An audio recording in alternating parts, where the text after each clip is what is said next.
এই মুহূর্তে সবথেকে বড় খবর, শিয়াখালা থেকে মশালের দিকে যেতে যে এইচপি পেট্রোল পাম্পে যে লরিটা দাঁড়িয়ে আছে দেখতে পাচ্ছেন, একটা টোটো গিয়ে যে কাঁচ ভেঙে পড়ে আছে, টোটো গিয়ে লরিতে দাঁড়িয়ে থাকা লরিতে নিয়ন্ত্রণ হারিয়ে ফেলে মারার পরে দুটো বাচ্চা ছিল, এই যে লরিটা চলে যাচ্ছে, দুটো বাচ্চা ছিল, একটা বউ ছিল, সেরকম কিছু তাদের হয়নি।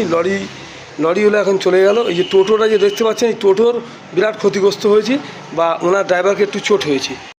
এইচএস হাবিব মিডিয়া ও শিয়াখালা টিভি, আমি শেখ হাবিব রয়েছি আপনাদের সঙ্গে।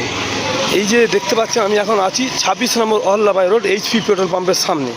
এখানে একটি লরি দাঁড়িয়েছিল, সেই টোটোটা এসে মারার পরে এখন টোটোলার পায়ে একটু চোট হয়, পাশে থাকা একজনের চোট হয়, আর দুটো বাচ্চা ছিল, একটা মহিলা ছিল, ওনাদেরও অল্প চোট হয়। আপনারা ভিডিওটি শেষ পর্যন্ত দেখুন। এই যে দুটো বাচ্চাকে তুলছে, একটা বাচ্চা দুজনকে তুললো, এইটা হচ্ছে ওনার মা। এনার ওই টোটোতেই ছিল, কিছু বলবেন না, সব ভয় খেয়ে গেছে। অ্যাক্সিডেন্টটা ব্যাগটাকে ওনার ডান দিকে বাইরের দিকে ব্যাগটা ছিল, ব্যাগটাকে সামনে ভিতরের দিকে ঢোকাতে গিয়ে এবার সামলাতে না পেরে ব্রেকটা হালকা করে না করতে পেরে লরিটার সামনে ছিল, ঠেকে গেছে। লরিটা দাঁড়িয়ে ছিল, ওদের ধাক্কা মারে। হ্যাঁ, মুখটায় গায়েতে ঠেকে গেছে।